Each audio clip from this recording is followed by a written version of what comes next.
Mi partager vidéo, mi partager. Amérique ben temps dans Facebook dit moi donc cool fait blogueur togolais on tio. On l'a trahi mi. Vont vendre notre toni. Vont vendre notre top peut-être ko plona yo. Si que nya doe le asi caméra azwa mais on nya doe e vo. Ne nya toto va. O chene me kekem plus faible dit ko sa chane naro. Plus faible dit que ça chame. Il y a blogueur togolais vont vendre notre temps. Il y a mini porte-parole dans la jeunesse. Il y a il vend les néants. Non, il y a tout un jeune monde de moi mais ouais on marche ça. Hein? Vont vendre notre temps mini. Une fois tu me le bon, ma toi n'a dit que Raoul me n'a joie. Et n'y a mais tout banque posté Raoul me plainte mais quel procès verbal là. Gogoligo était plaignant. Oui, bani témoin. Ça peut être c'est quoi que t'as de lui, c'est on me via on y plaignante. Bah depuis que ni allait joie, Amérique ben tom te Gogoligo mignon. Il y a de méthodes pe Amoko le Raoul Dio, Amoko le contre Raoul. Il y a de méthodes pe Amérique ben tom te le blanc. Gogoligo mignon. Vont notre temps de communis. Plus faible à 10 communis. Amérique, même si mes caméras pour Gogoligo t'a le nyame. Gogoligo t'a même col de plainte à 10 n'a pas ta vie. Bon. Minte le blanc à toi. N'ketio. Vont notre temps. Aristo. M'fine en temps. Voyez nyame à ta vont notre temps. On va pas tout dans lui soir mais si Amérique non le commentaire est au Gogoligo toare o Gogoligo to dawe kaka 0 o cheme omtewe kaka regbo nkentio ne dit réponse à la question kungwe mi akudo Raoul mi ato adire mi anya ku Raoul staff wendion mi ato adire wa ke o woda do lui zenu wa papato ya me yo me da Gogoligo to cha amesikasa ka bon le commentaire me no wona ga mo la si ben pe on ni ga we guna me we dawe vo po nketio von no to mini Marie la Rose o hona e gladi me no le clash ya me mu le oye ni kele nana benz lo ye le keke power ndo pata Raoul me nya joa ta de lui a dit que tu as sa chère on mi yo gbogbo be nko kire kan kenti o ta pata bi va do nyanti na fie for no to mi ni adido yo de adido yo de nyakudo esi nyakusia mia blogo adido yo mini na me couleur to vona si va si po mini couleur gbedo li misra na mia pata misra na e gota me va ina ya pata misra le gota me va ina von no to de mi Amérique ben tom te le Gogoligo mignon nketio parce que von no to mi donc allez Gogoligo le kai que le Raoul a toi combat ndati o combat on re minda ngogbo ke mi lo e toi la ja minda te wo Raoul da tie me to Gogoligo parce que mi le von minda te Gogoligo kwa da do lisu ke nyamo wa Gogoligo le kai que le Raoul a toi minda te no payo tu as dit là que non silencieux. Il parle que mi vona, mi atokoto, amesia me kere senya. Amesia me kere senya mi ba Amérique pe tang ba contre blogueur di olo. Mi ba so nya me nya so na mo do wona mi o.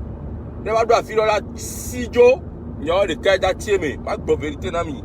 Vona to apato ni nkame Amérique de Raoul di ou bien Amérique de contre Raoul. Wa pata vona to ni. Nya pata Franca. Rodney, je suis Raoul. Il y a le direct au mais. C'est dit quand le direct au mais, il y a que ton. Va mon collègue Raoul, toi, mais quand même, quand il y a un canard, il y a Gogoligo, ton Kentio, il va donner un chantina massé. Il va donner un chantina massé, il y a le bébé, il va donner un chantina. Je suis Raoul, il y a un peu de avocat, il y a un nez. Il y a des doubles, mais ça, même ici, caméra, il y a quelqu'un qui dénonce nous. Va minter le bon Raoul, ton Kentio. Minter le bon Gogoligo, ton Kentio. Mi va do entinam. Franca kuro nettoyer en ketio. Mi va do nya entinam masse. A Messia me Djangovi, a Djangovi. Ya Moxia o chale me. A Messia me kele. Ya ke sa chare da do adia en chan le me chan sa chare va nya gbogogoli ko to en keti mi ami ntele gbogogoli ko menyo. Mi do nya entinam masse. Vono to nya pata bini. Ne mi ne se bat na nde are. Ne mi a indépendance are. Ne Amérique pe mbale no dia tu le Facebook mo nya me gbere le Togo are. Combat dura no égal. Mi plus faible a dit ko mi na sa chane lo. Amoko le lo mea, c'est Melenita a to am se gomé. Parce que on la télé tchatoufa, m'se gomé. Ne ya me le vont, je comprends. Maté c'est toi gomé vide. Faut bien mo comme le Togo a me yo di français, yo ni ke allemand.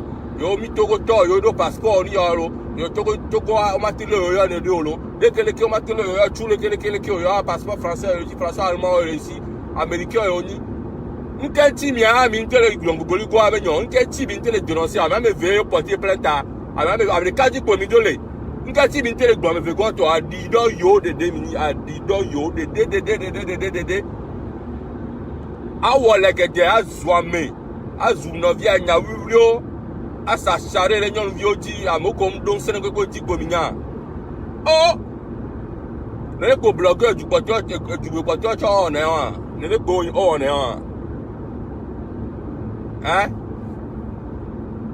le Kenya le ami no dénoncer bi c'est comme mi no droit le ke mame le Kenya le ami no dénoncer in bona vona me le pepo mi a pas tam le blanc mi a pas tam le pentom te le bogolo gomenyo ha ba me Golgoligo le troublé mi la distance ya. Il y a beaucoup d'Américains. Il a passeport américain, français, allemand. Il va y togo tom mi le voit. Il va y ambassade là-bas. On va te le il y a ambassade là-bas on est. Il ne togo mi le voit. Mi te le blanc. Faut le temps mini. Amérique penton bando ku blogueur le togo me ne joie on a ne pena mi ono. Il y a quoi me komi penya me a na me ase won ola si kekem tama ono ola si kekem commentaire me connaît no va gbongogo me avec le courage no gbongogo me nya pour pas le commentaire me là mais le gars là même gogoli quoi les commentaire me pour la parler on m'a si caméra béré on m'a te si ouvra na kekem vont no topata mi pata mini amoko l'Américain no tof direct à dire fi pepende et dai ko karo ndo pata nko mi mtele ya gogoli kwa ma mi akpata mi siame mi do nya wanti namla Aristo Franca Rosne Djangovi nke pepe vi alonde o da ko ga o mi amoko choto no adi fi le po ko ni enjera vi ekuto mi akpata mi va do nya wanti na nkenti mi mtele gogoli kwa ame vela me tu ame de kati to po mi le gbon nkentio nyang gbere lo suke ma nyanyim ko na live men wo nyem ni blogger live to nyang post mo na suke ya ma to live diare ta ma ona mi ma no dalo zamu mi ma dalo zamu ma we na bi kakare ne po mi to mi lo si camera me yo lo crash are di na koko na mto mi a mi po lo crash de pepo mi po nya ku di class o class azo me ame o tare ki alo no class mi no observer ana gbonya toto ni no class ya ma won gbonya toto na mi sa mi se anu no d'accord ko ya mi class yo zuko ya ma to video diare mi la vra quelqu'un le toile a dit faut no to de bomini faut no to mini ma ga gbena mi ke yo gbogbo àlejò Amérique pé dájọ́ wé nu ọ̀pọ̀ mi fẹ́ bíbélé náà má bíbélé gògòlè kó tọ̀cha bí bíbélé nǹkan mi lè fọ́ yọ bí bá gbọ́nà náà kílẹ̀ká ń sàbí pèsè òní fìnà Voir gogo nya yese ogbole o. Nkentio, mi akpata mi do aran. C'est école primaire, mi akpata mi va ma, mi le ma, mi akpata mi va ma. Nyado nyanti, mi akpata mi va ma. Nya ise togo drapeau ale diri nyado nyanti le ka. Mi va ma, c'est ba supo ne primaire vi ne. Mi au repos, garde à vous. À restaurant encore. À la queue là, mais si amène le nyanti le ka. Von otowe adidoyo. Togo veni adidoyo ni aku. Nsele pele wasio. Esikudo adidoyo a kulu akweto ravo. Sino apata osra na mi kore gota apata la sra. Yo. So you son tom le pona le bombon ndam le bon ndare ma pom na da mekento to agbonya wa me le pe me le gbonyo. Hein? Mi akpata lo, mbo mi akpata, mais si avec ici la caméra, je vous mets au défi. Mais si à mes doigts d'eau, il y a un mais qui a répondre en direct, il y a un autre point. Voir comment la répondre en direct, il y a un matière de répondre. Non, il y a deux questions, il y a un petit. Non, il y a deux questions, il y a un petit, il m'a répondre. Non, ça dit que maintenant, aussi bimé, ça dit que bimé ziné pino. Et son bakpo tu caragba non est à dire Indion akla Franca Marie la Rose a messia me le zuwa non a messia me le déclaration novia a messia me le déclaration novia voir enya inutile po mi hona le petit po mi hona neta a me la déclaration novia e vonya inutile e vo ya son téléphone d'arrêt amoko di ora yo azo moi e vo et n'y a pas de miroir quoi. On met gogoligo l'ami personnel du président de la République. Et on nous barra mi blé là. Minte les blés, on qu'est-ce ma mi me fort radio, minte les blocs, former petit, côté amignon. Mi les vont. Non, amien fou non ana yo moro rabe, amoro ben ozon. Amoro ben on marche contre pouvoir là. Former petit côté ami tele gbeme nya tetio o même nya gbeme nya le nku me choro mi le kaka America nya si caméra mi agbonya a de 10 000 km la cha mi tele gbora me o mi le lo ame cha o no mi a gbora petit dio mo mo ma sha me yo ja nya fo jo a hein hein? Il doit y avoir un tiram. Faut voir notre temps de dé. Hein? Il y a une autre, il y a un faut y a si peu de la jolo, pas fier à quoi l'eau. À mon toc comme il y a les quelques au matin, tu cadres là, ouais. Forme petit, peut-être, si 1 million de fois, mes petits nénés. Même télégramme, il y a à distance. M'togo 100 000 €. Le secret amelo yo ngba ito ko to yo passeport américain français ko to mi tele gblem am si avec le caméra blog bi ba so mi amenya pe so ra blogger pe no na mi o ne va pas me noir les rosoir et la sijo o la si que ils n'ont pas de couilles. Les blogueurs togolais n'ont pas de couilles. Mi anya egbenene nya deux me bola si caméra de ola bola hono amula yo azomo tora yo azomo ya commentaire e bonya botea c'est 0 cocorico 0 mime le courageux Raoul Blanc pas dit n'a pas qu'on publier cocorico mo Dieu le matin on publier cocorico mo Dieu le matin mais là pas tant le commenter les commentaires, mais le pompo, voilà si caméra gbere. Chia, faut fort toi. Yao me pas. Il y a qui la signe matin hein. Un midi mi combat réaré. Ne Facebook me buzz que toi en bas sur le petit connaît amené par prison ko ware. Amoko là mais tu vois que on a taillé il a dénoncé. Mais plus faible à dire pour Milano. Matin, midi, soir. Missia. matin midi soir on fait mi glencha ya pata embore ju ido nya anti na nya le pele ya sita bi na te gbon fo no to mi ni fo no to mi ni ya ye ku gogoli gwa sere mi ni se fere mi ni sere la gbe mu npe po va Facebook mu ya mi je hàn wa ke no ajo an gbere kaka egbe ku ngba le pompo mi bloqué no WhatsApp ti mi ngba le pompo ni na na gbe mi won mi ano droit le somme anya pa ni réconciliation bien trop réconciliation léger rancune ma no eme il sait comme ni ne no na gbe mi won fon no towe donc ya to nya kila si matin wa gble wa mi partager vidéo ayi wa gbo wa se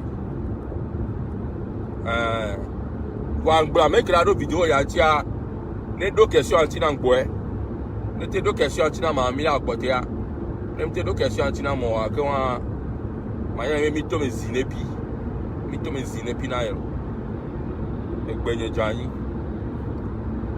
wa me kila me atraba zuma mi a trop ouais cham mi a trop poli ki me na nyirwa ma so fion mi me na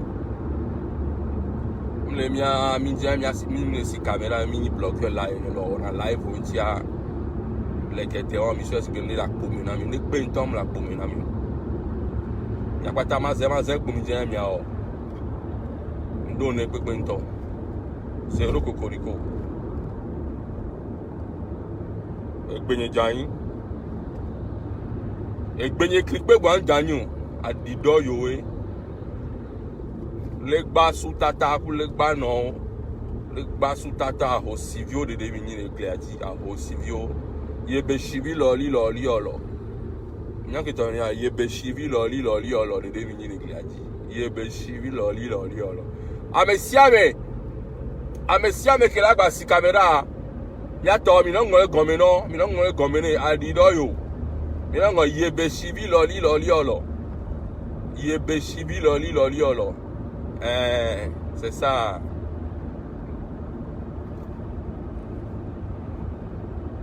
nya ke to ebe